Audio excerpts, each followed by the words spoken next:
The Diamant-Sutra. This is what I heard. At one time, the Buddha was staying in the Jeta Grove near the city of Sravasti. With him there was a community of 1,250 venerable monks and devoted disciples. One day before dawn, the Buddha clothed himself, and along with his disciples took up his alms bowl and entered the city to beg for food door to door, as was his custom. After he had returned and eaten, he put away his bowl and cloak, bathed his feet, and then sat with his legs crossed and body upright upon the seat arranged for him. He began mindfully fixing his attention in front of himself, while many monks approached the Buddha and, showing great reverence, seated themselves around him. After a time, a most venerable monk named Subhuti, who was sitting in the congregation, rose from his seat. He uncovered his right shoulder, placed his right knee on the ground, and as he joined his palms together, he respectfully bowed and then addressed the Buddha. Most honored one, it is truly majestic how much knowledge and wisdom your monks and disciples have been given through your most inspired teachings. It is remarkable that you look after our welfare so selflessly and so completely. Most honored one, I have a question to ask you. If sons and daughters of good families want to develop the highest, most fulfilled and awakened mind, if they wish to attain the highest perfect wisdom, what should they do to help quiet their drifting minds and help subdue their craving thoughts? The Buddha then replied, So it is as you say, Subhuti. Monks and disciples have been favored with the highest favor by the Buddha. The monks and disciples have been instructed with the highest instruction by the Buddha. The Buddha is constantly mindful of the welfare of his followers. Listen carefully with your full attention, and I will speak to your question. If sons and daughters of good families want to develop the highest, most fulfilled and awakened mind, if they wish to attain the highest perfect wisdom and quiet their drifting minds while subduing their craving thoughts, then they should follow what I am about to say to you. Those who follow what I am about to say here will be able to subdue their discriminative thoughts and craving desires. It is possible to attain perfect tranquility and clarity of mind by absorbing and dwelling on the teachings I am about to give. Then the Buddha addressed the assembly. All living beings, whether born from eggs, from the womb, from moisture, or spontaneously, whether they have form or do not have form, whether they are aware or unaware, whether they are not aware or not unaware, all living beings will eventually be led by me to the final nirvana, the final ending of the cycle of birth and death. And when this unfathomable, infinite number of living beings have all been liberated, in truth not even a single being has actually been liberated. Why, Subhuti? Because if a disciple still clings to the arbitrary illusions of form or phenomena, such as an ego, a personality, a self, a separate person, or a universal self existing eternally, then that person is not an authentic disciple. Furthermore, Subhuti, in the practice of compassion and charity, a disciple should be detached. That is to say, he should practice compassion and charity without regard to appearances, without regard to form, without regard to sound, smell, taste, touch, or any quality of any kind. Subhuti, this is how the disciple should practice compassion and charity. Why? Because practicing compassion and charity without attachment is the way to reaching the highest perfect wisdom. It is the way to becoming a living Buddha. Subhuti, do you think that you can measure all of the space in the eastern heavens? No, most honored one. One cannot possibly measure all of the space in the eastern heavens. Subhuti, can space in all the western, southern, and northern heavens, both above and below, be measured? No, most honored one. One cannot possibly measure all the space in the western, southern, and northern heavens. Well, Subhuti, the same is true of the merit of the disciple who practices compassion and charity without any attachment to appearances, without cherishing any idea of form. It is impossible to measure the merit they will accrue. Subhuti, my disciples shall let their minds absorb and dwell on the teachings I have just given. Subhuti, what do you think? Can the Buddha be recognized by means of his bodily form? No, most honored one, the Buddha cannot be recognized by means of his bodily form. Why? Because when the Buddha speaks of bodily form, it is not a real form, but only an illusion. The Buddha then spoke to Subhuti. All that has a form is elusive and unreal. When you see that all forms are elusive and unreal, then you will begin to perceive your true Buddha nature. Subhuti respectfully asked the Lord Buddha, Most honored one, in the future, if a person hears this teaching, even if it is only a phrase or a sentence, is it possible for that person to have a true faith and knowledge of enlightenment awakened in their mind? Without a doubt, Subhuti. Even 500 years after the enlightenment of this Buddha, there will be some who are virtuous and wise, and while practicing compassion and charity, will believe in the words and phrases of the sutra and will awaken their minds purely.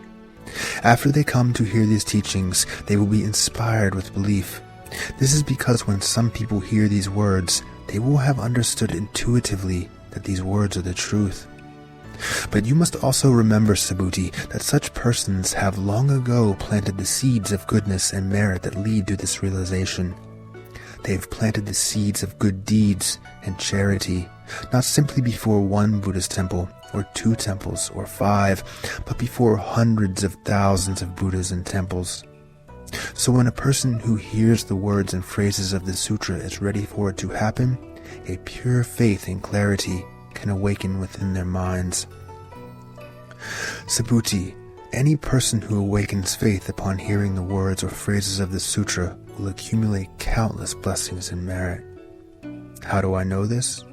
Because this person must have discarded all arbitrary notions of the existence of a personal self, of other people, or of a universal self. Otherwise, their minds would still grasp after such relative conceptions. Furthermore, these people must have already discarded all arbitrary notions of the non-existence of a personal self, other people, or a universal self. Otherwise, their minds would still be grasping at such notions. Therefore, anyone who seeks total enlightenment should discard not only all conceptions of their own selfhood, of other selves, or of a universal self, but they should also discard all notions of the non-existence of such concepts. When the Buddha explains these things using such concepts and ideas, people should remember the unreality of all such concepts and ideas. They should recall that in teaching spiritual truths, the Buddha always uses these concepts and ideas in a way that a raft is used to cross a river. Once the river has been crossed over, the raft is of no more use and should be discarded. These arbitrary concepts and ideas about spiritual things need to be explained to us as we seek to attain enlightenment.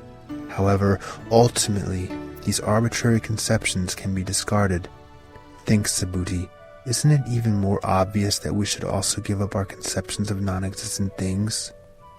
Then Buddha asked Subhuti, What do you think, Subhuti? Has the Buddha arrived at the highest, most fulfilled, most awakened and enlightened mind?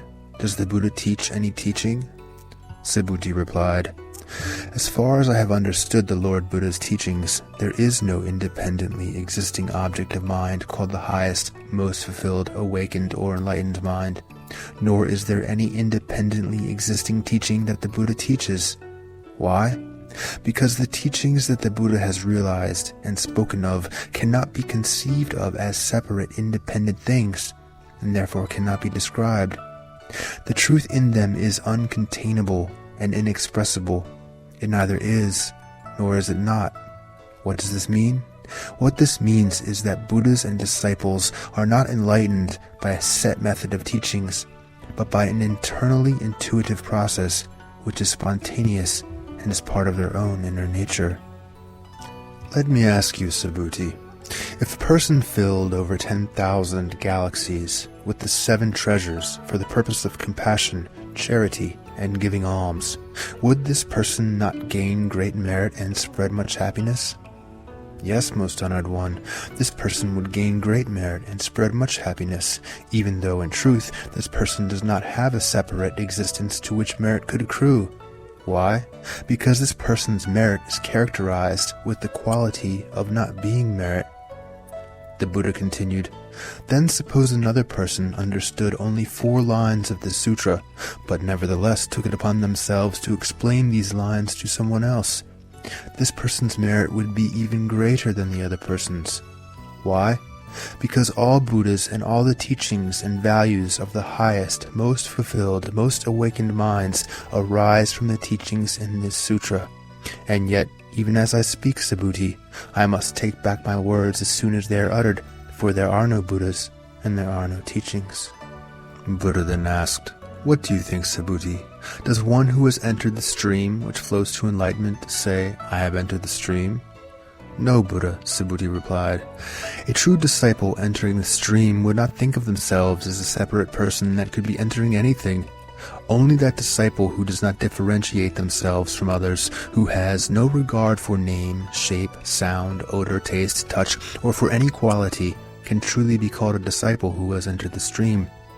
Buddha continued, "Does a disciple who is subject to only one more rebirth say to himself, 'I am entitled to the honors and rewards of a once to be reborn'? No, Lord, once to be reborn is only a name. There is no passing away or coming into existence. Only one who realizes this can really be called a disciple." Subhuti, "Does a venerable one who will never more be reborn as a mortal say to himself, 'I am entitled to the honors and rewards of a non-returner'? No, perfectly enlightened one. A non-returner is merely a name. There is actually no one returning and no one not returning." Tell me, Subhuti, does a Buddha say to himself, "I have obtained perfect enlightenment"? No, Lord. There is no such thing as perfect enlightenment to obtain. If a perfectly enlightened Buddha were to say to himself, "I am enlightened," he would be admitting there is an individual person, a separate self and personality, and would therefore not be a perfectly enlightened Buddha. Subhuti then said, "Most honored one, you have said that I, Subhuti, excel amongst thy disciples in knowing the bliss of enlightenment, in being perfectly content in seclusion, and in being free from all passions. Yet I do not say to myself that I am so, for if I ever thought of myself as such, then it would not be true that I escaped ego delusion. I know that in truth there is no Subhuti, and therefore Subhuti abides nowhere, that he neither knows nor does he not know bliss, and that he is neither free from nor enslaved by his passions." The Buddha then continued, "What do you think, Subhuti? When I was in a previous life with Dipankara Buddha, did I receive any definite teaching or attain any degree of self-control whereby I later became a Buddha?" "No, honorable one. When you were a disciple of Dipankara Buddha, in truth you received no definite teaching, nor did you attain any definite degree of self-control." Subhuti, "Know also that if any Buddha would say, 'I will create a paradise,' he would speak falsely. Why? Because a paradise cannot be created, nor can it not be uncreated. A disciple should develop a mind which is in no way dependent upon sights, sounds, smells, tastes, sensory sensations, or any mental conceptions. A disciple should develop a mind which does not rely on anything. Therefore, Subhuti, the minds of all disciples should be purified of all thoughts that relate to seeing, hearing, tasting, smelling, touching, and discriminating. They should use their minds spontaneously and naturally, without being constrained by preconceived notions arising from the senses. Suppose, Subhuti, a man had an enormous body. Would the sense of personal existence he had also be enormous?" "Yes, indeed, Buddha," Subhuti answered. "His sense of personal existence would be enormous. But the Buddha has taught that personal existence is just a name, for it is in fact neither existence nor non-existence, so it only has the name personal existence." Subhuti, if there were as many Ganges rivers as the number of grains of sand in the Ganges, would you say that the number of grains of sand in all those Ganges rivers would be very many? Subhuti answered, "Very many indeed, most honored one. If the number of Ganges rivers were that large, how much more so would be the number of grains of sand in all those Ganges rivers?" Subhuti, "I will declare truth to you.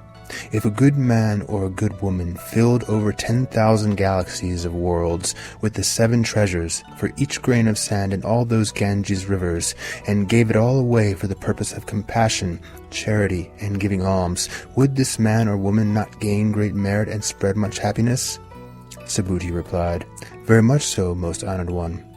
Subhuti, if after studying and observing even a single stanza of this sutra, another person were to explain it to others, the happiness and merit that would result from this virtuous act would be far greater. Furthermore, Subhuti, if any person in any place were to teach even 4 lines of this sutra, the place where they taught it would become sacred ground and would be revered by all kinds of beings. How much more sacred would the place become if that person then studied and observed the whole sutra? Subhuti, you should know that any person who does that would surely attain something rare and profound. Wherever the sutra is honored and revered, there is a sacred site enshrining the presence of the Buddha or one of the Buddha's most venerable disciples. Subhuti said to the Buddha, "By what name shall we know this sutra so that it can be honored and studied?" The Lord Buddha replied, "This sutra shall be known as the diamond that cuts through illusion. By this name it shall be revered and studied and observed." What does this name mean? It means that when the Buddha named it, he did not have in mind any definite or arbitrary conception, and so named it. This sutra is hard and sharp, like a diamond that will cut away all arbitrary conceptions and bring one to the other shore of enlightenment. What do you think, Subhuti? Has the Buddha taught any definite teaching in this sutra? No, Lord. The Buddha has not taught any definite teaching in this sutra. What do you think, Subhuti? Are there many particles of dust in this vast universe? Subhuti replied, "Yes, many, most honored one." Subhuti, when the Buddha speaks of particles of dust, it does not mean that I am thinking of any definite or arbitrary thought. I am merely using these words as figures of speech. They are not real, only illusion. It is just the same with the word universe. These words do not assert any definite or arbitrary idea. I am only using the words as words. Subhuti, what do you think? Can the Buddha be perceived by means of his 32 physical characteristics? No, most honored one. The Buddha cannot be perceived by his 32 physical characteristics. Why? Because the Buddha teaches that they are not real, but are merely called the 32 physical characteristics. Subhuti, if a good and faithful person, whether male or female, has, for the sake of compassion and charity, been sacrificing their life for generation upon generation, for as many generations as grains of sand in the 3,000 universes, and another follower has been studying and observing even a single section of the sutra and explains it to others, that person's blessings and merit would be far greater. At that time, after listening to this sutra, Subhuti had understood its profound meaning and was moved to tears. He said, "What a rare and precious thing it is that you should deliver such a deeply profound teaching. Since the day I attained the eyes of understanding, thanks to the guidance of the Buddha, I have never before heard teachings so deep and wonderful as these. Most honored one, if someone hears the sutra and has pure and clear confidence in it, they will have a profound insight into the truth. Having perceived that profound insight, that person will realize the rarest kind of virtue. Most honored one, that insight into the truth is essentially not insight into the truth, but is what the Buddha calls insight into the truth. Most honored one, having listened to the sutra, I am able to receive and retain it with faith and understanding. This is not difficult for me, but in ages to come, in the last 500 years, if there is a person who hears the sutra, who receives and retains it with faith and understanding, then that person will be a rare one, a person of most remarkable achievement. Such a person will be able to awaken pure faith because they have ceased to cherish any arbitrary notions of their own selfhood, other selves, living beings, or universal self. Why?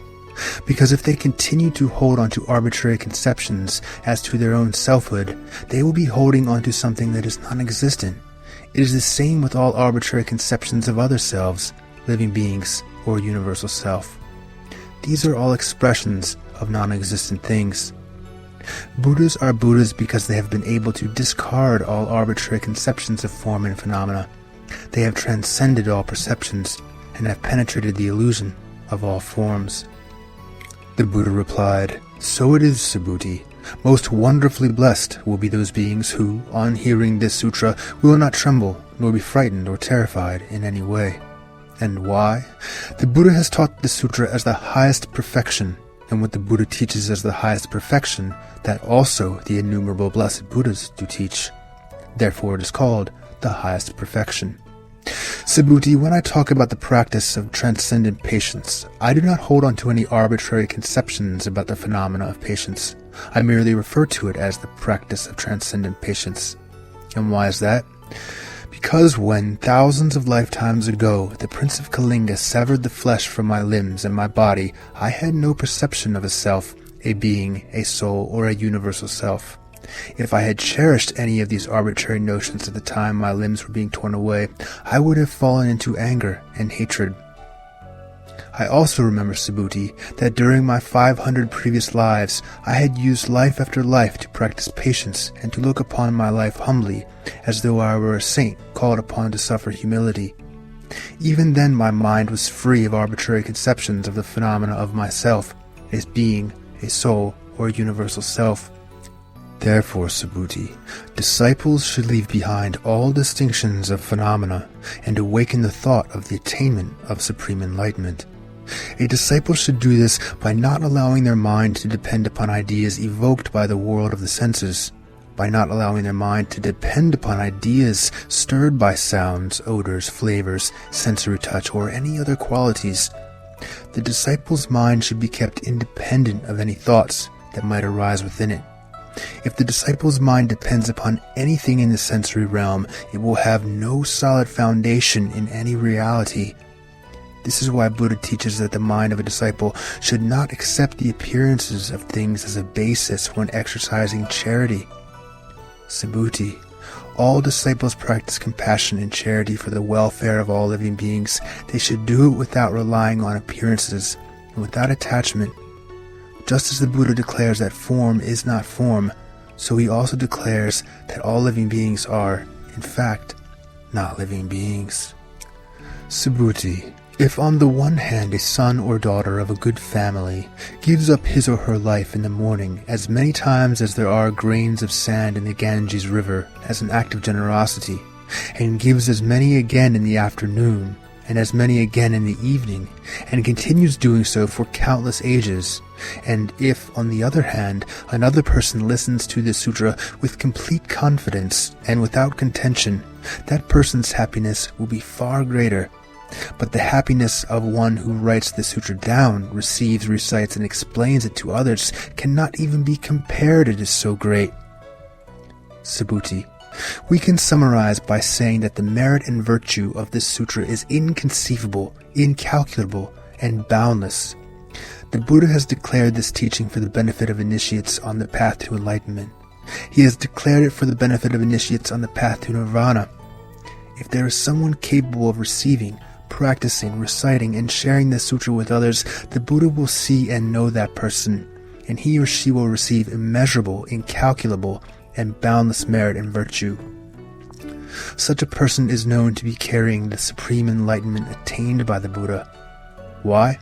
Subhuti, if a person is satisfied with lesser teachings than those I present here, if he or she is still caught up in the idea of a self, a person, a living being, or a universal self, then that person would not be able to listen to, receive, recite, or explain this sutra to others. Subhuti, wherever this sutra shall be observed, studied, and explained, that place will become sacred ground to which countless spiritually advanced beings will bring offerings. Such places, however humble they may be, will be revered as though they were famous temples, and countless pilgrims will come there to worship. Such a place is a shrine, and should be venerated with formal ceremonies and offerings of flowers and incense. That is the power of this sutra. Furthermore, Subhuti, if a good man or good woman who accepts, upholds, reads, or recites this sutra is disdained or slandered, if they are despised or insulted, it means that in prior lives they committed evil acts, and as a result are now suffering the fruits of their actions. When their prior life's evil acts have finally been dissolved and extinguished, he or she will attain the supreme clarity of the most fulfilled and awakened mind. Subhuti, in ancient times, before I met Dipankara Buddha, I had made offerings to and had been attendant of all 84,000 million Buddhas. If someone is able to receive, recite, study, and practice the sutra in a later, more distant age, then the happiness and merit brought about by this virtuous act would be hundreds of thousands of times greater than that which I brought about by my service to the Buddhas in ancient times. In fact, such happiness and merit cannot be conceived or compared with anything, even mathematically. If I were to explain all this in detail now, some people might become suspicious and disbelieving, and their minds may even become disoriented or confused. Subhuti, you should know that the meaning of the sutra is beyond conception and discussion. Likewise, the fruit resulting from receiving and practicing the sutra is beyond conception and discussion. At that time, the Venerable Subhuti then asked the Buddha, "World-honored one, may I ask you a question again? If sons or daughters of a good family want to develop the highest, most fulfilled and awakened mind, if they wish to attain the highest perfect wisdom, what should they do to help quiet their drifting minds and master their thinking?" The Buddha replied, "Subhuti, a good son or daughter who wants to give rise to the highest, most fulfilled and awakened mind must create this resolved attitude of mind.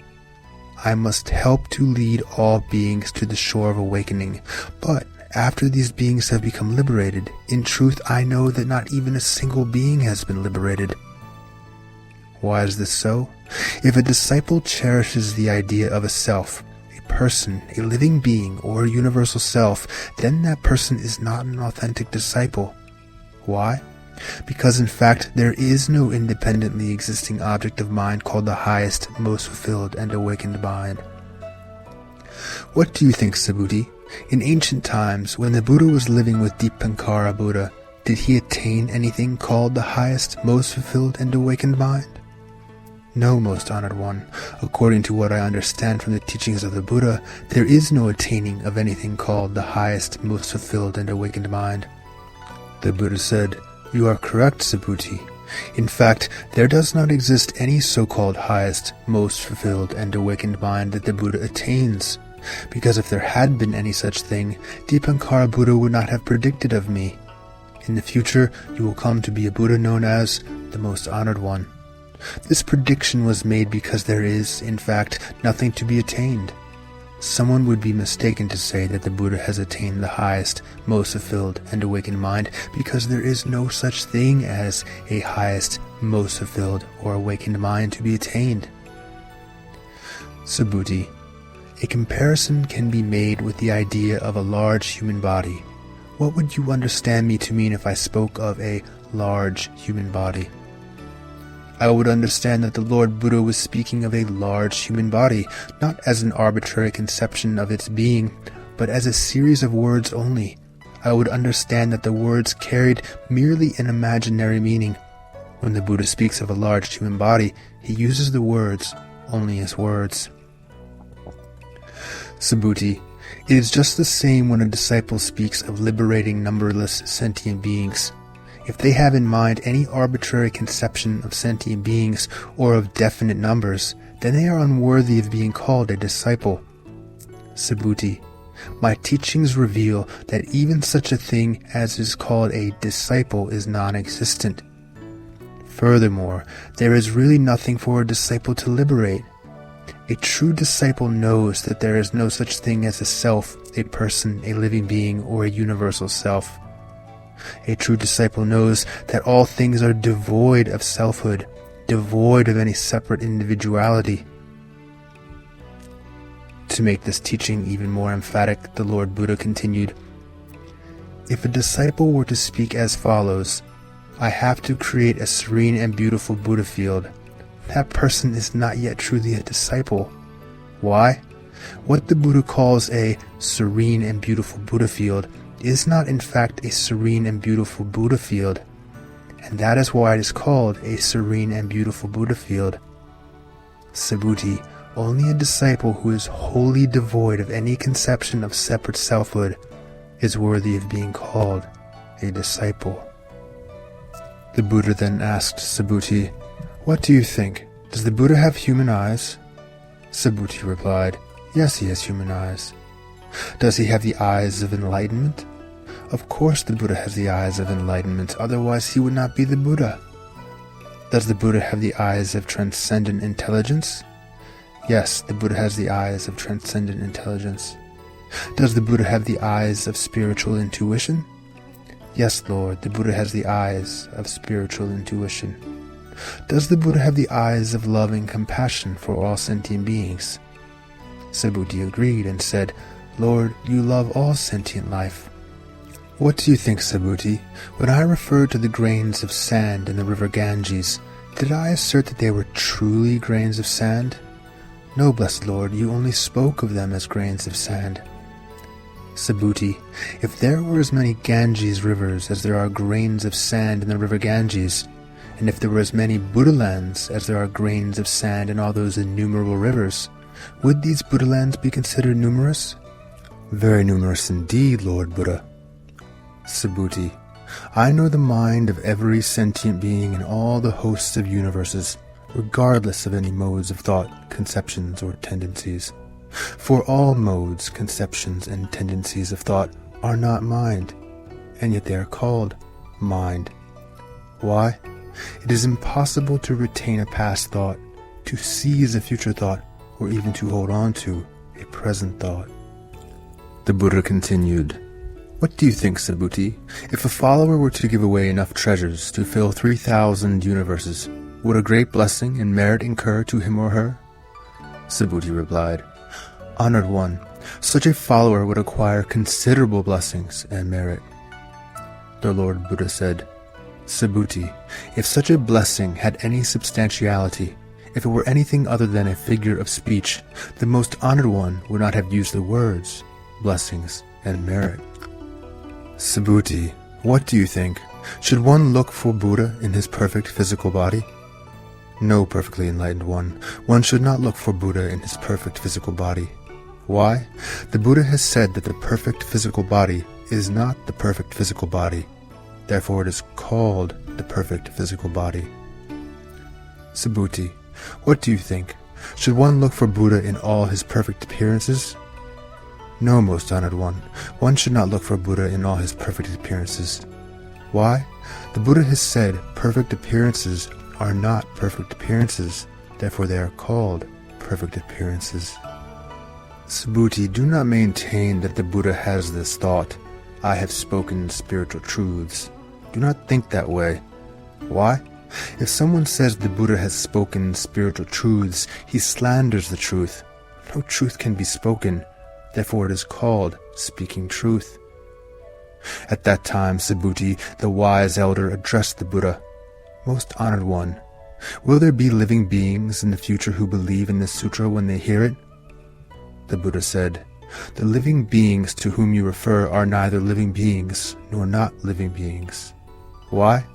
Subhuti, all the different kinds of living beings the Buddha speaks of are not living beings, but they are referred to as living beings. Subhuti again asked, "Blessed Lord, when you attained complete enlightenment, did you feel in your mind that nothing had been acquired?" The Buddha replied, "That is it exactly, Subhuti. When I attained total enlightenment, I did not feel, as the mind feels, any arbitrary conception of spiritual truth, not even the slightest. Even the words total enlightenment are merely words. They are used merely as a figure of speech. Furthermore, Subhuti, what I have attained in total enlightenment is the same as what all others have attained. It is undifferentiated, regarded neither as a high state nor a low state. It is wholly independent of any definite or arbitrary conceptions of an individual self, other selves, living beings, or a universal self." Subhuti, when someone is selflessly charitable, they should also practice being ethical by remembering that there is no distinction between oneself and the selfhood of others. Thus one practices charity by giving not only gifts, but through kindness and sympathy. Practice kindness and charity without attachment, and you can become fully enlightened. Subhuti, what I just said about kindness does not mean that when someone is being charitable, they should hold on to arbitrary conceptions about kindness, for kindness is, after all, only a word, and charity needs to be spontaneous and selfless, done without regard for appearances. The Buddha continued, Subhuti, if a person collected treasures as high as 3,000 of the highest mountains and gave them all to others, their merit would be less than what would accrue to another person who simply observed and studied the sutra and, out of kindness, explained it to others.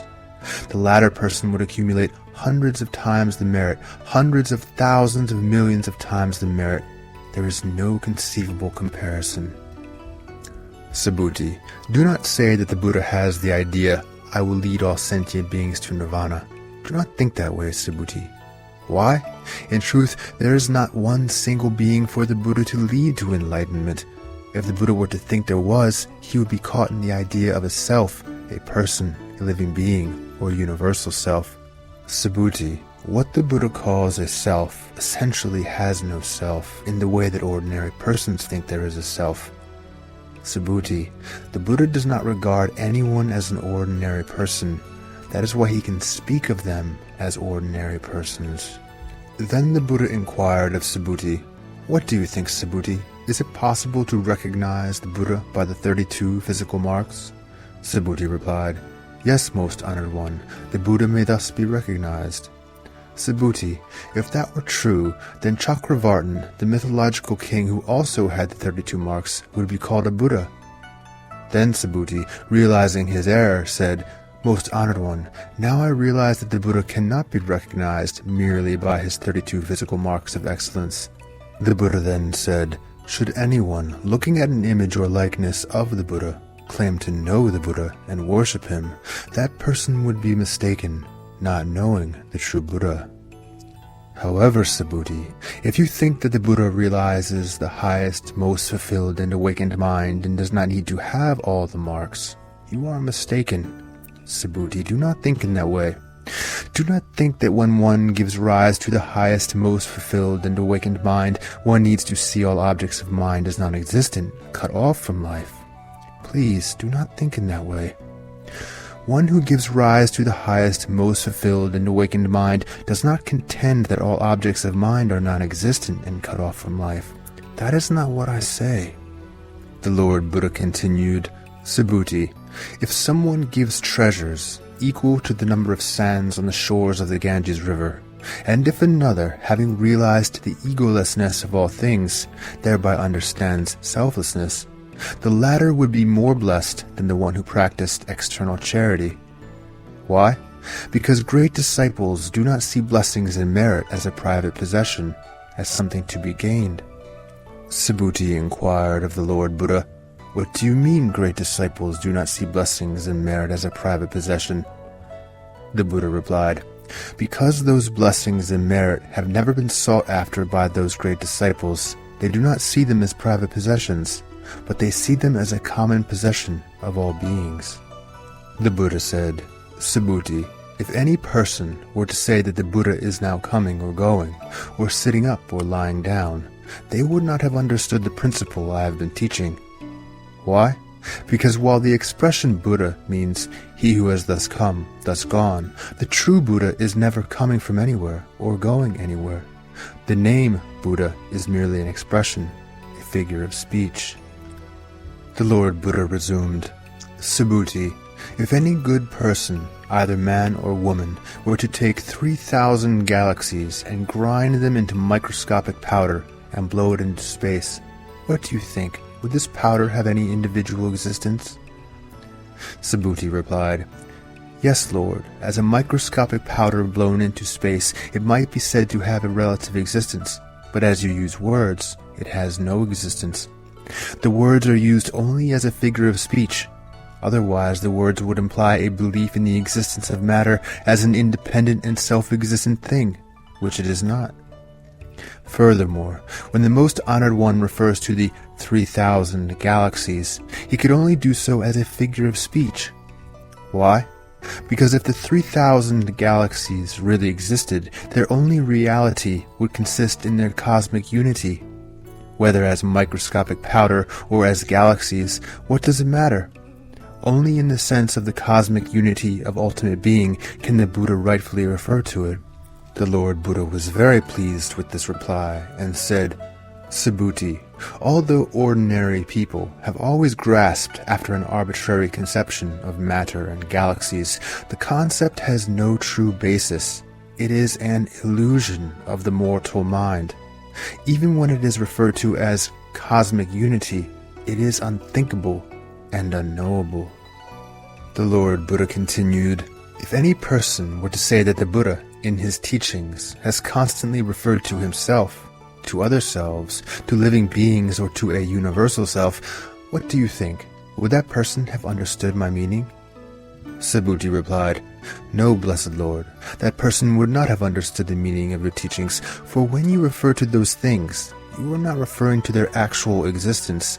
You only use the words as figures of speech, as symbols. Only in that sense can words be used, for conceptions, ideas, limited truths, and spiritual truths have no more reality than have matter or phenomena.